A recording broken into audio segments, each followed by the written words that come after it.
bukan orang mati. Tapi ternyata sekarang memiliki manfaat yang sangat luar biasa. Kemudian tadi juga disampaikan banyak dari Bu Oli tentang tanaman-tanaman yang ada di Kalimantan yang barangkali beberapa tanaman itu endemik ya atau khas Kalimantan. Nah, saya coba ini arahnya lebih ke kajian in silico ya. Jadi melanjutkan tadi informasi apa yang disampaikan oleh Pak Hendra dan Bu Oli. Jadi saya kebetulan ngajar biokimia yang terkait mungkin agak lebih ke arah biokimia. Kajian in silico ini sekarang menjadi kajian yang cukup penting ya untuk penemuan obat-obat baru ya, penemuan kandidat obat-obat baru. Itu salah satu yang sebelum dilakukan in vitro, sebelum dilakukan in vivo, atau sebelum kajian-kajian preklinik dan klinik, ya, kajian-kajian in silico ini menjadi hal yang sekarang ini banyak dipakai sejak 2010 ya ke belakang ini. Kajian-kajian in silico ini menjadi kajian yang cukup menarik untuk dikaji. Nah, ini tadi sudah disampaikan oleh Bu Oli ya terkait dengan peran modulator. Jadi ada dua ya, perannya, jadi sebagai imunostimulan dan imunosupresan. Nah, ini yang terkait apa namanya, nanti bagaimana kita melakukan kajian in silico-nya ini menjadi hal yang penting. Jadi yang di atas ini adalah nanti akan terkait dengan enzim-enzim atau metabolisme yang berhubungan dengan bagaimana memberikan semacam dorongan begitu ya untuk respon imun yang ada. Nah, terbalik dengan yang ada di bawah ya. Ini justru ke anti dari apa namanya enzim-enzim atau protein-protein tertentu untuk menekan. Ya, tadi sekilas disampaikan oleh Pak Hendra tentang badai sitokin ya, ketika terjadi peradangan pada COVID ya. Jadi yang menyebabkan kematian itu karena badai sitokin yang tidak terkendali dan kemudian terjadi peradangan yang luar biasa dan menimbulkan kematian. Nah, ada beberapa natural imunomodulator yang bisa dipakai untuk paling tidak bagaimana supaya badai sitokin itu tidak terjadi. Beberapa penelitian yang kemarin sudah kita dengar di berita, misalnya di Universitas Erlangga mengembangkan ramuan dari beberapa bahan empon begitu untuk bagaimana berdampak pada ini ya, pada dua ini, apakah dia sebagai imunostimulan maupun sebagai imunosupresan. Nah, ini saya mencoba mencari kemarin apa sih yang ada di Kalimantan begitu ya. Ini yang atas adalah kelompok mangifera ya. Kebetulan data yang saya dapatkan adalah mangiferin. Mangiferin ini adalah senyawa yang ada pada mangifera indica ya. Saya belum mencari apakah di buah yang khas Kalimantan yang disebut dengan mangifera tersebut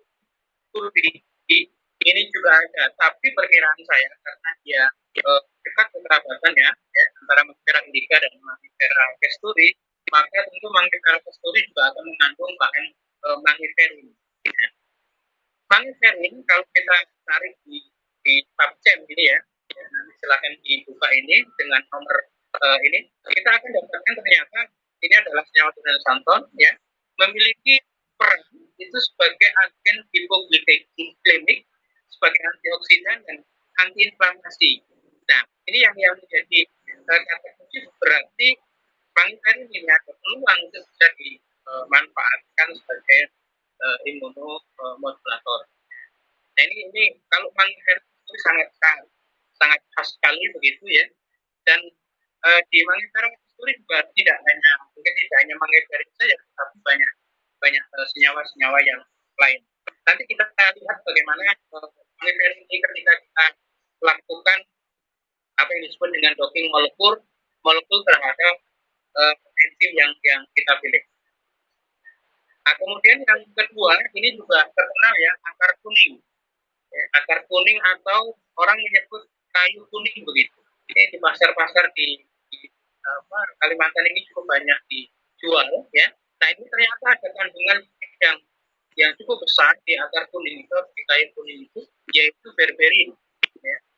Apa berberin ini? Ya, ini saya cari di Abcam, ternyata dia antibiotik, anti jamur, ya, anti lipemik, ya, antioksidan, agen hipoglikemik, ya, penghambat saluran kalium dan seterusnya. Ya.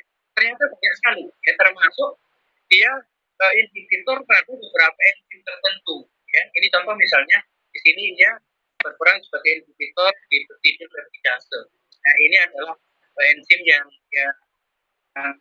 metabolismenya terkait dengan hipertensi. Banyak sekali ya. Jadi banyak sekali enzim yang bisa dihambat oleh kita nanti akan bagaimana peran dari ini kalau kita jokikan dengan satu enzim tertentu.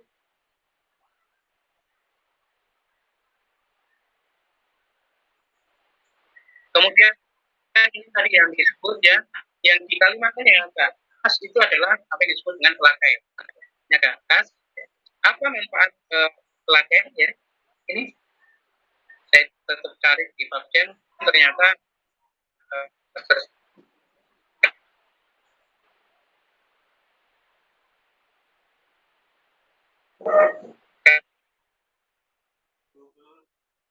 kalian PubChem informasi senyawa-senyawa proliferasi P53 mutan ya, dan sebagainya. Di sini juga ada efek anti-inflamasi, anti-alergi ya, dan lain sebagainya. Nah, kalau tadi misalnya daun kelor itu cukup banyak mengandung quercetin, maka dampak ini atau pengaruh ini itu juga nanti bisa akan kita kaji ya sebagai bahan murni quercetin itu untuk penyakit-penyakit tertentu. Ini kalau anti alerginya dia melalui penghambatan jalur oksigenase dan siklooksinase. Nanti akan kita coba docking ya quercetin dengan oksigenase dari hasil yang nanti kita bisa. Kemudian ini kardisin ya, ini juga adalah orang kaya, isoterin glukosa, atau ada juga yang menyebut isoterin palmikulia ya, ada yang menyebut juga americana, isoterin americana. Ini selain kardisin ya, ini banyak sekali senyawa-senyawa yang ada di bawahnya. Ya. Ini misalnya fungsinya sebagai antioksidan polifenolik, ya. Juga mempunyai aktivitas antiinflamasi, ya, digunakan untuk mengobati osteoartritis kronis. Ya. Kemudian dikaitkan dengan peningkatan pada enzim serum selama terapi pada kasus yang jarang terjadi pada cedera hati. Ini sumbernya dari sini ya, dari absen. Kemudian Camphor ini dari Pelate juga, ya, Thenopleina palustris. Ini ternyata berperan sebagai antioksidan dengan cara mengurangi stres oksidatif, ya, dipertimbangkan untuk mengobati kanker yang mungkin. Ya, jadi ini senyawa yang sudah banyak ternyata dipakai. Peran sebagai antibakteri, metabolit tumbuhan, ya, metabolit sinubiotik pada manusia, metabolit urin manusia, dan metabolit serum pada darah. Ya. Informasi ini saya ambilkan dari absen. Nah, terus kalian kalau kita mencari ya literatur, banyak sekali enzim yang terkait dengan pengaturan atau proses yang berhubungan dengan imunomodulatory ya. Nah, ini beberapa yang saya cantumkan di sini ya. Yang pertama adalah hyaluronidase ya. Ini kalau saya buka PDB RCSB-PDB protein itu saya akan dapatkan dengan kode ini ya 2P4. Nanti silakan dibuka sendiri linknya ini nanti bisa di copy ya untuk mempelajari bagaimana struktur dari protein ini atau enzim ini ya. Kemudian ini juga yang berperan ya COX siklooksinase 2 ya. Ini saya ambil juga ini kebetulan bentuknya seperti ini yang sudah dalam bentuk mono ya, monodimer. monomer ya, yang ini beberapa dua dimer kalau nggak salah ya. Nanti bisa kita lihat. Kemudian LOX ya, LOX glucooksigenase ini bisa kita cari datanya nanti di PDB. Nah, sekarang ini saya mencoba melakukan docking ya, bagaimana peluang mangiferin ya terhadap LOX ya. Nah, ini ternyata saya mendapatkan satu gambar ya. Datanya tidak saya sebutkan di sini ya, saya ini sebutkan gambar. Jadi rupanya mangiferin ini terikat cukup bagus di enzim ini LOX ya. Ingat LOX ini tadi salah satu perannya itu di antiinflamasi ya. Berarti potensi mangiferin untuk terikat oleh enzim LOX ini jadi sangat besar. Nah, ini di gambar di sampingnya ini adalah binding site ya, binding site yang dibentuk oleh mangiferin dengan residu-residu asam amino yang ada pada enzim LOX ini ya. Ada cukup banyak dan ini kalau diperbesar gambarnya ya, ada 3 ikatan hidrogen ya. Ada 3 ikatan hidrogen yang dibentuk oleh ligan mangiferin ini dengan enzim LOX ya. Ini kalau dalam kajian yang lebih mendalam kita bisa analisis ya, ini kebetulan panjang ikatannya muncul ya. Kemudian binding site-nya itu ada di bagian, tidak di bagian tengah tetapi di bagian permukaan ya. Kalau di bagian permukaan ini berarti peluang sifat polaritasnya sangat tinggi karena protein itu biasanya di bagian luar itu didominasi oleh residu asam amino yang bersifat polar. Nah, ini saya lupa kemarin data delta G-nya itu cukup besar ya. Cukup kecil ya. Jadi kalau kita melakukan docking dengan energi delta G-nya itu sangat kecil, itu berarti sangat berpotensi untuk berinteraksi dengan kuat dengan enzim yang kita pilih. Ini yang LOX dengan mangiferin. Kemudian yang ini quercetin. Ini juga berada di ikatan yang cukup bagus dengan enzimnya ini ya, yang ronidase ya. Jadi dia masuk di sebuah template begitu yang disediakan oleh enzim. Ya. Kalau kita belajar tentang teori of enzyme atau in the street ya, ini masuk di lubang kuncinya begitu ya. Nah, cukup bagus. Kemudian di bagian kanan ini perhatikan ini ada satu ikatan hidrogen di sini ya, dengan methionine ya, dengan methionine ini. Nah, ini adalah binding site ya, binding site di mana quercetin itu bisa terikat baik dengan enzim ini ya.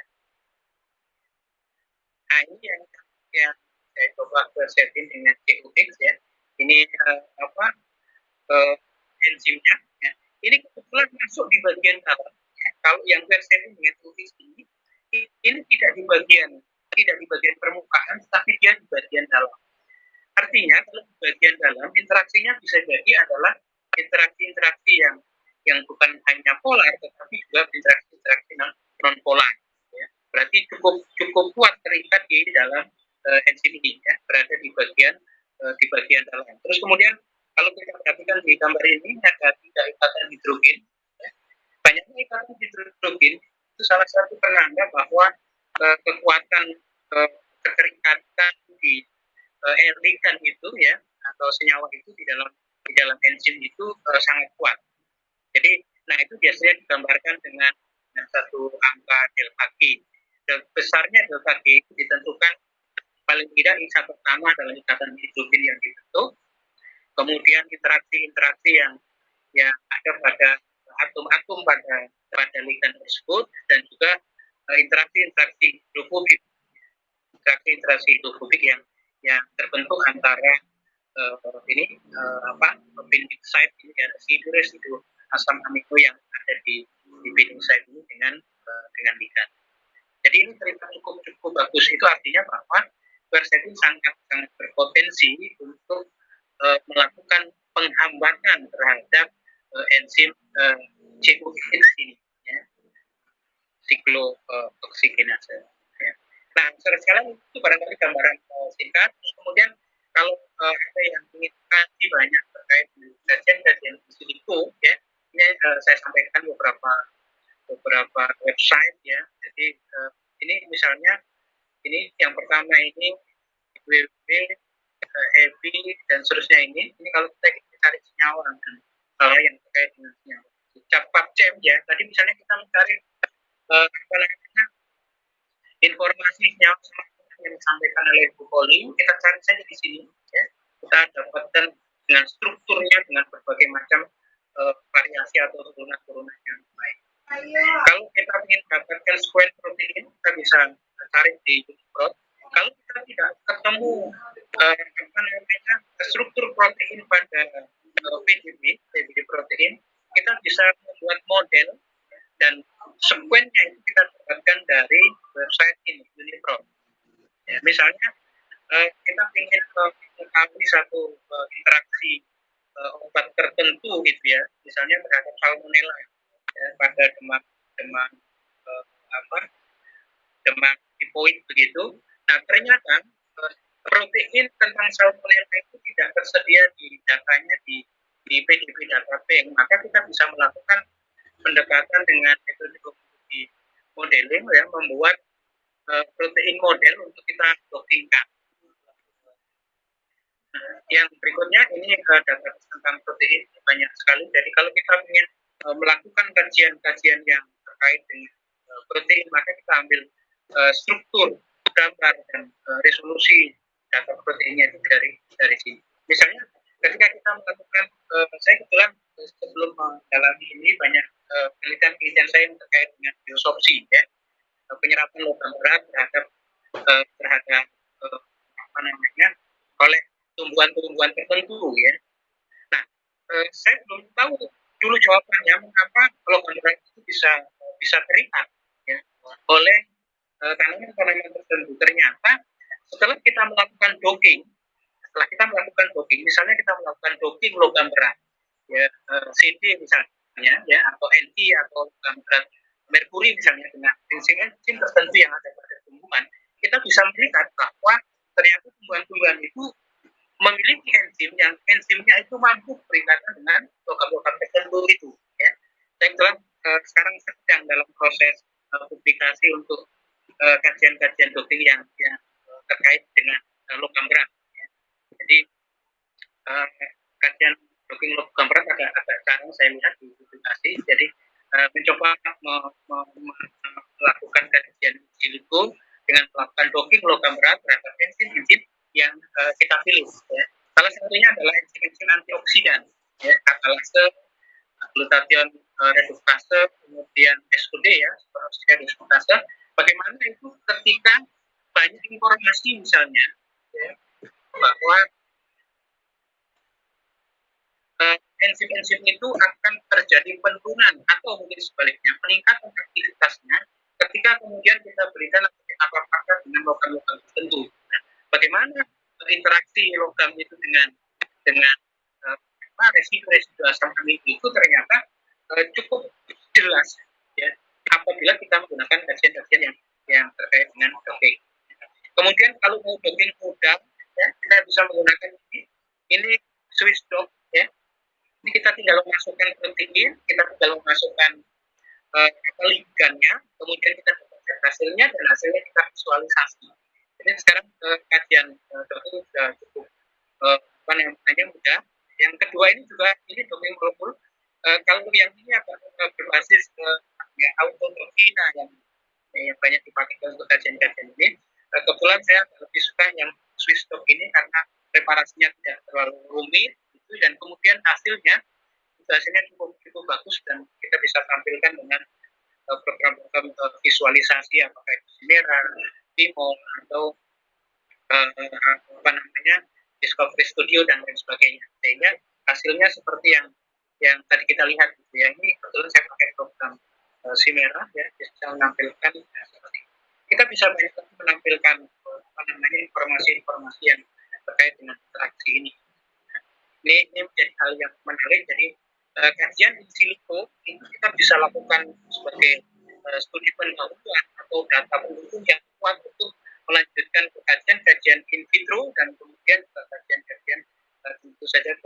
situ. Baik, itu yang saya sampaikan. Terima kasih. Saya serahkan kembali ke moderator.